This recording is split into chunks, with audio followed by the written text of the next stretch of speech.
Hi folks, Doc here. It is seriously nasty outside, so today I'm doing some inside stuff. And I thought just to be a little bit different, because I've been, teasing you guys with some pics and stuff in the Sprocket Garage Facebook group, that we'd have a look at my two crawler projects, Wheezy and Buck. Stick around, I'll show them to you.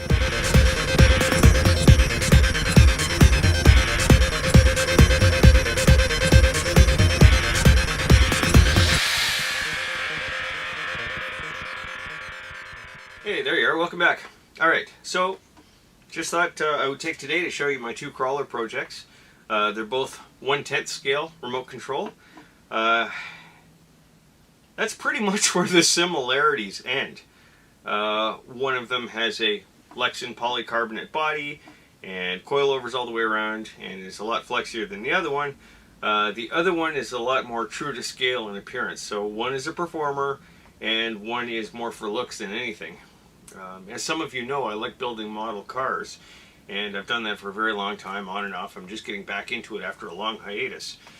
And this one here in particular is allowing me to combine my love of remote control stuff with my love of modeling.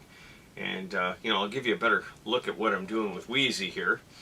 And I'll show you both of them, what I've done so far, and what I have left to do. And I guess I'll show you Buck first. Buck here is sporting a 1972 Ford Bronco body. It is polycarbonate, it's Lexan, so it's very lightweight, flexible, and pretty strong. And I picked up this body recently.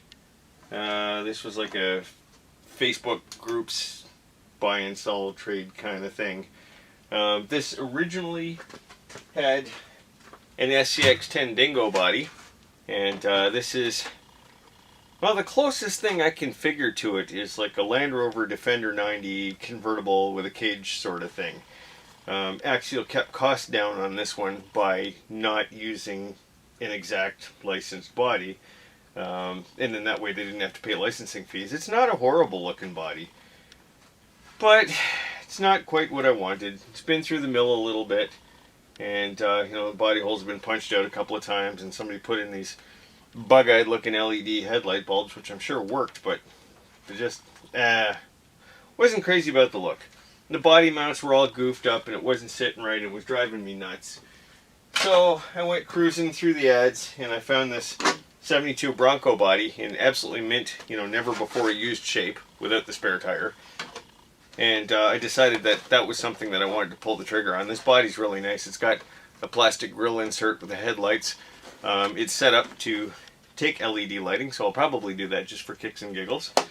And I did throw on this spare tire because I felt that it needed something back there. But as far as scale detail goes, that's about it for this one. I want to keep it light, and I want to keep the center of gravity down.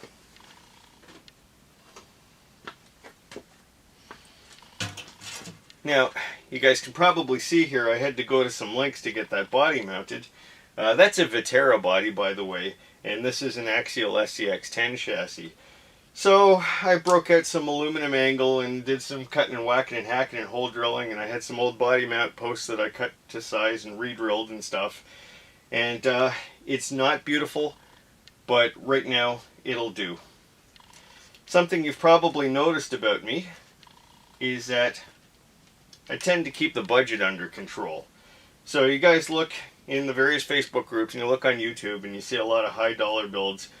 Sorry, that's just not me. I'm building on a budget. I've got responsibilities, and that doesn't mean I'm going to have total garbage, but it means that some of the stuff that doesn't matter too much, like this body mount system that you're not really going to see, screw it. If I can make it myself, I'm going to. Speaking of making stuff myself, this plate here may not stay, but I just wanted to point this out. This was actually the chassis pan from a Traxxas T-Max, which I cut and kind of wedged in there, because when I received this thing, there were no rock guards, and there wasn't really much there for mounting the receiver and the battery and the electronic speed control too. There's a little platform here, a little platform here, but the wires were going right across the transmission and it was kind of ugly.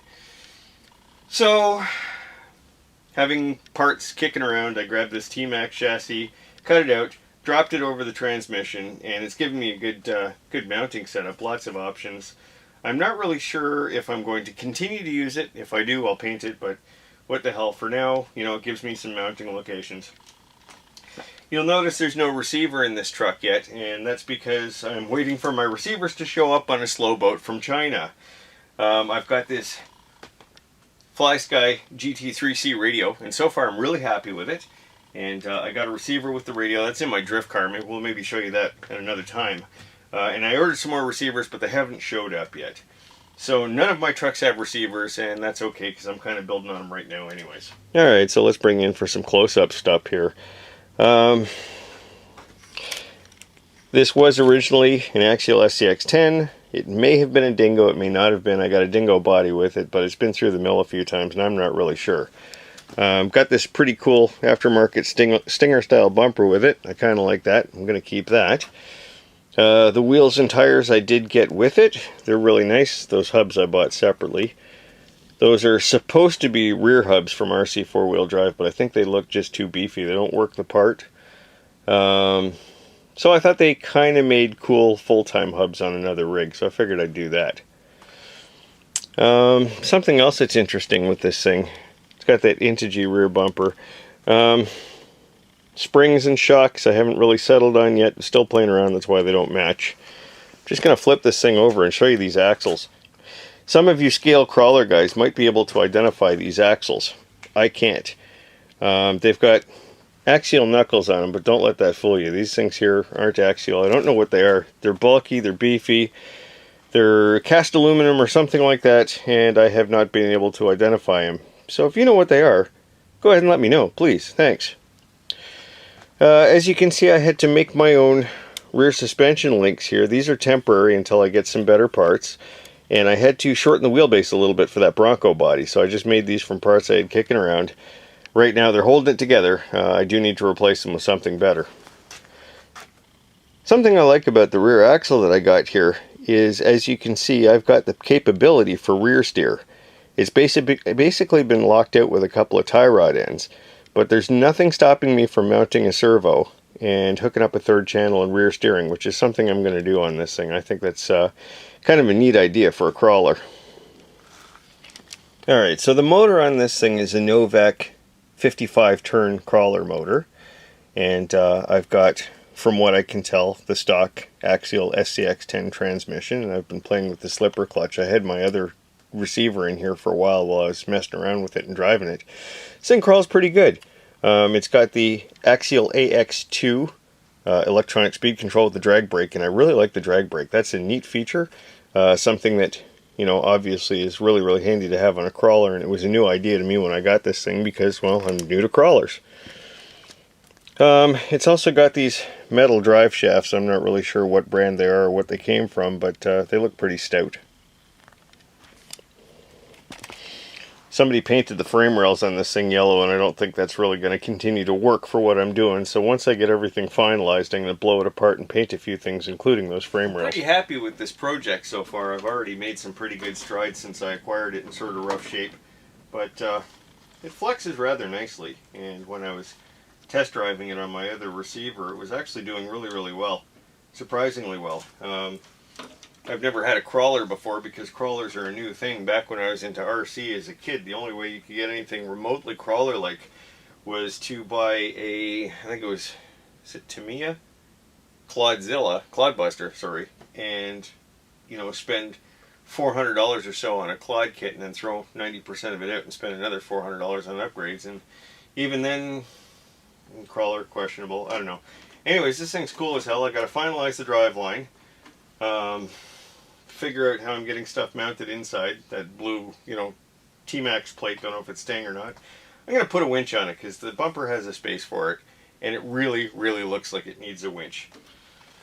Maybe throw in some headlights for the cool factor, and from there I'm pretty much good to go. Buck here's going to be my performer. I'm keeping it light on top, so I'm not going to load it with accessories up top. I'm going to try and keep the center of gravity low and just have fun crawling it out, having a good time. I'm going to take you outside for just a moment here. Yeah, it sucks out here. That stump is going to be a central feature of my crawler course. I'm going to use this whole area here. Let me back it out a bit. I got to clean it up. The weather came before I had a chance to tidy up. But basically this spot to the right of the garage door, going over pretty much to the fence, and from about this tree back, all this area here, I'd like to build a crawler course. And of course, you know, any of my friends that I ride with on the lawn tractors or whatever are perfectly welcome if they've got crawlers to come out here and join me when I get the course built in the spring.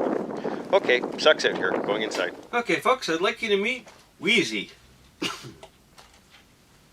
Wheezy is about an 81 Toyota four-wheel drive pickup truck.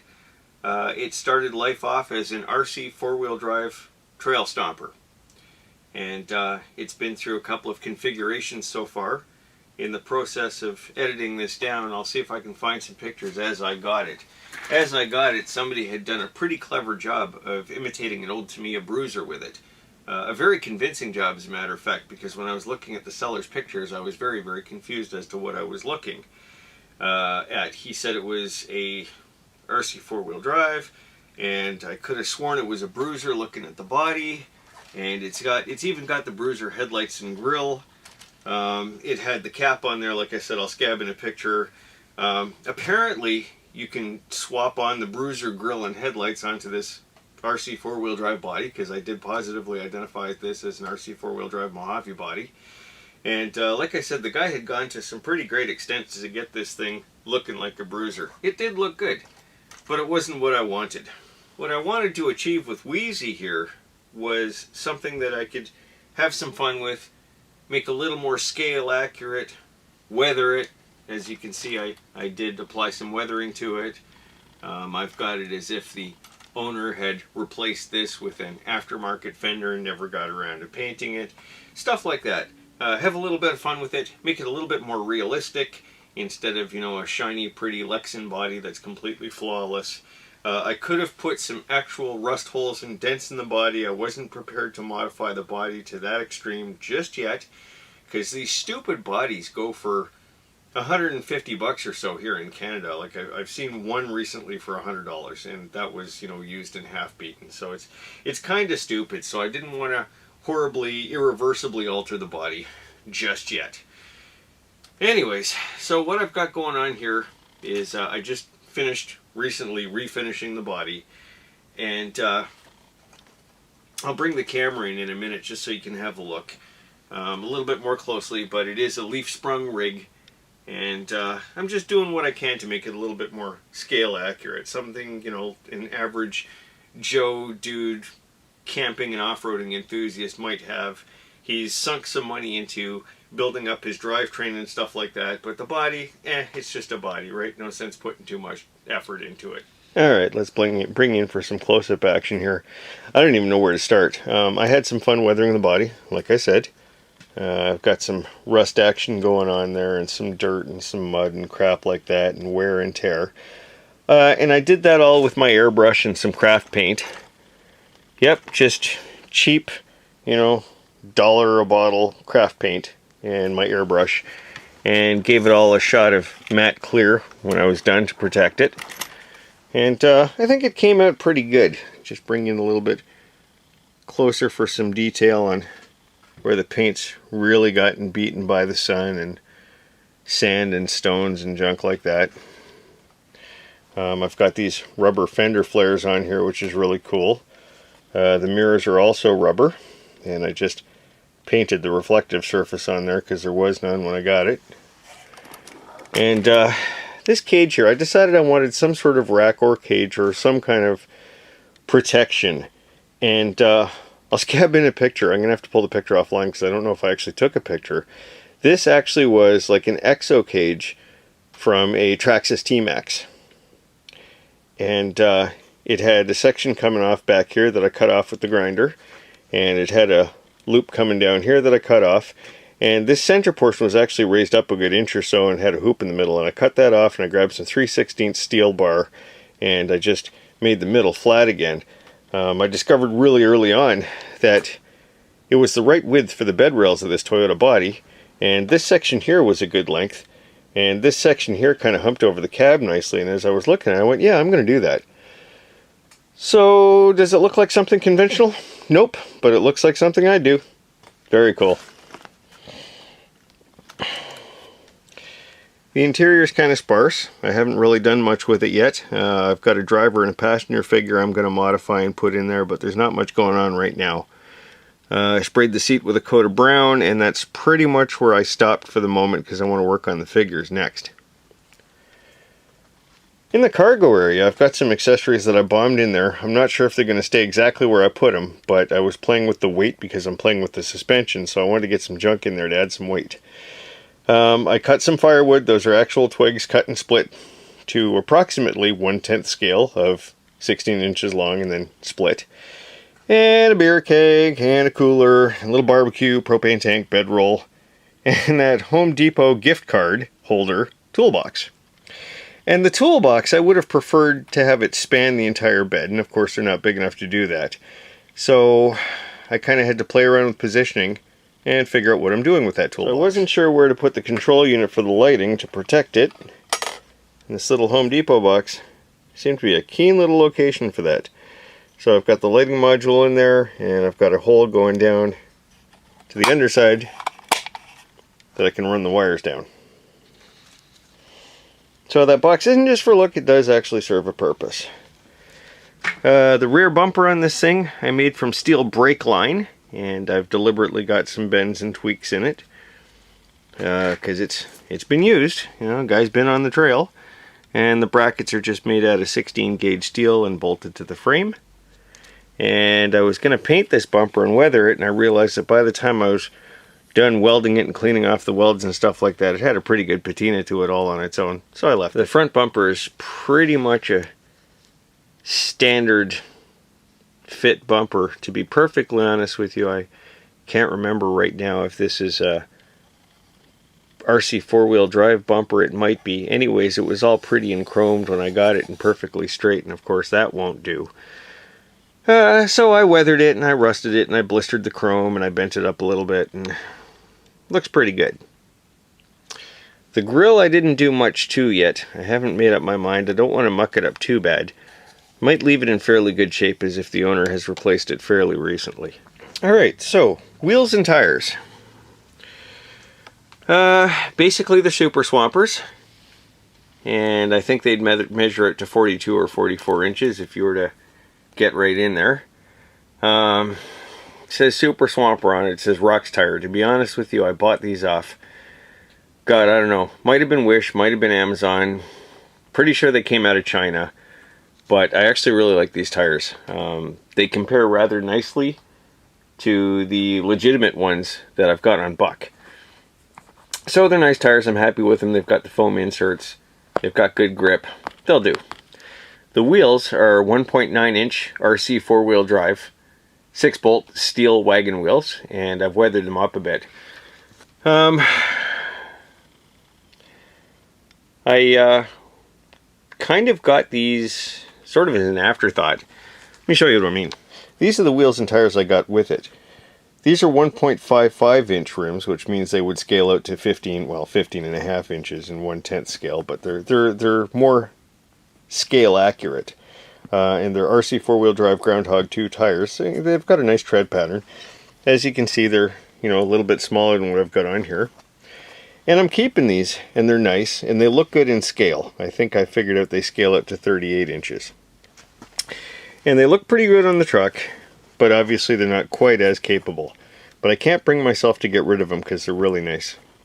So I'm just going to switch back and forth between them, I guess, as I see fit, and depending on what kind of mood I'm in, whether I want better scale, better ability, or better scale looks. But that was kind of stage one, so to speak. Stage two is I bought these things. This is another one of those online group buy things. They're RC four-wheel drive dirt grabbers, 1.9 inch on RC four-wheel drive 5-bolt black steel wheels. Now when I bought these, I was a little bit tired, and I made the deal with the guy, and I wasn't really paying attention, and I could have sworn he said they were 1.55 inches. They were actually 1.9s. He said they were 1.9s. I missed that. So as you can see, 1.55, 1.9, these scale out larger. These would be 19 inch wheels if 1/10 scale. And I got them, and the tires really don't do much for me. They're pretty good for scale, but obviously there's not a lot of grab there. So it didn't take me too long to decide I wasn't happy with these. I was going to paint them white, and then I realized, well, damn it, 5-bolt wheels on a Toyota. That's not going to do. I need 6-bolt wheels, so that's when I went to these ones here. So these ones here, I don't know what the hell I'm going to do with them. These ones I'm going to keep. And these ones are my good ones, so to speak. Getting back to the 5-bolt versus 6-bolt thing, these are RC4 drive T-Rex 60 axles, and they're kind of made to look like a Dana 60, I suppose. They're rather bulky. Plastic housings, although strong, and these are what came on this thing. And if I kept these things, I could probably accept the 5-bolt wheels. But they went bye-bye, and I'll show you what I swapped them out with. Yep, you guessed it. RC4 drive Yoda axles. These things are designed to look like scale Toyota axles. Drop out third member, the whole shooting match. Just bring it around to the back, see the same thing. Right, so just like on the real Toyota axles, you know, this all is just part of the housing. And then the third member unbolts. So I got these Toyota axles and I needed 6 bolts, right? Right. Alright, so anyways, under the truck, since we're upside down here, you can see it is a leaf spring suspension with shocks.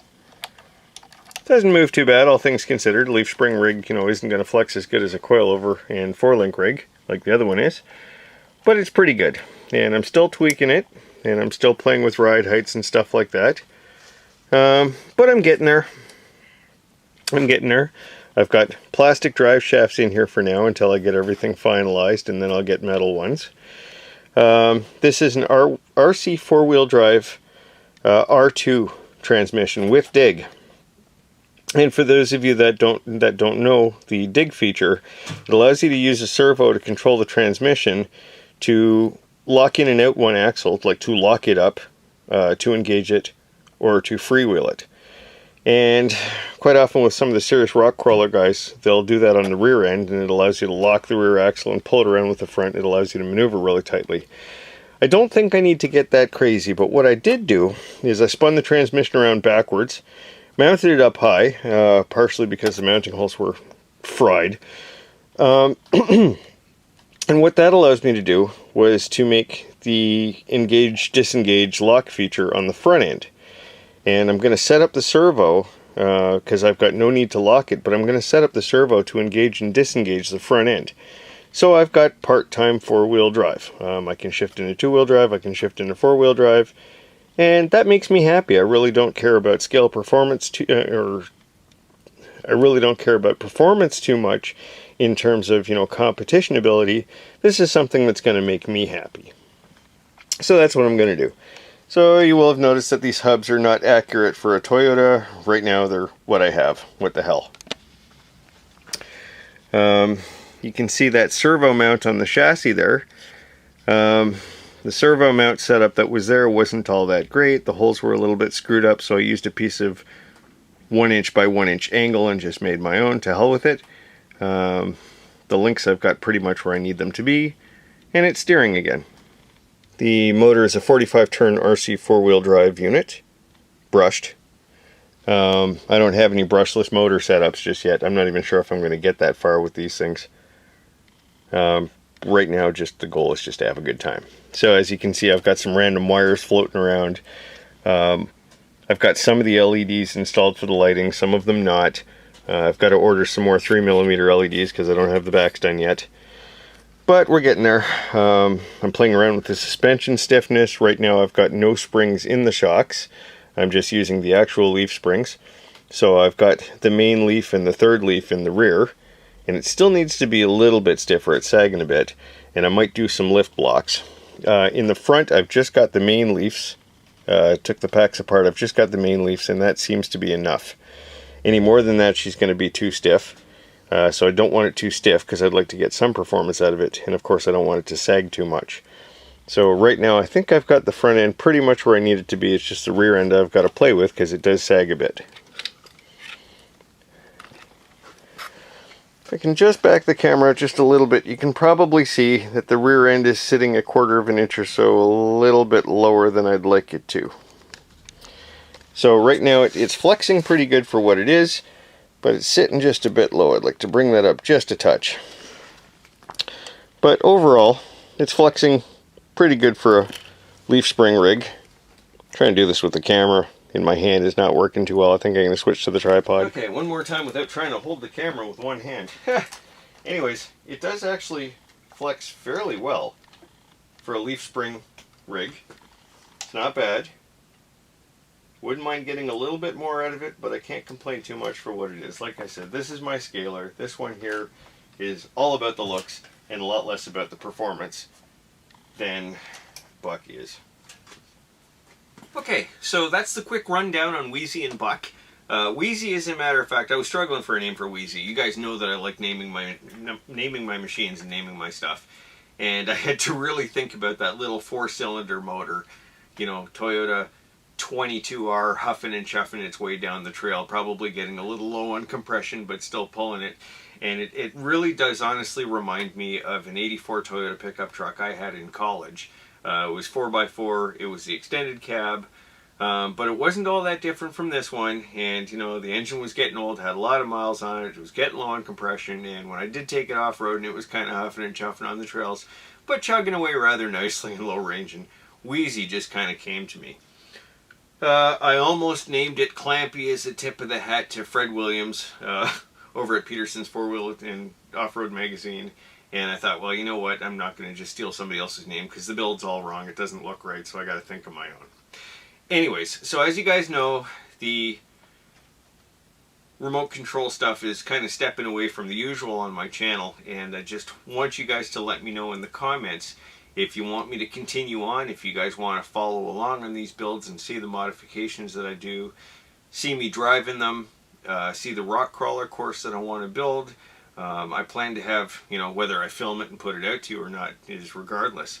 But whether you want to have me film some of the events when some of the guys come over and we run the course or whatever the case may be, you know, let me know if this is worth doing. Let me know if you want to see this kind of stuff on my channel. And if you do, we'll deliver. It's that simple. All right. Thanks for watching. Thanks for sharing and subscribing. Hitting the like button there. Until next time, take care of yourself.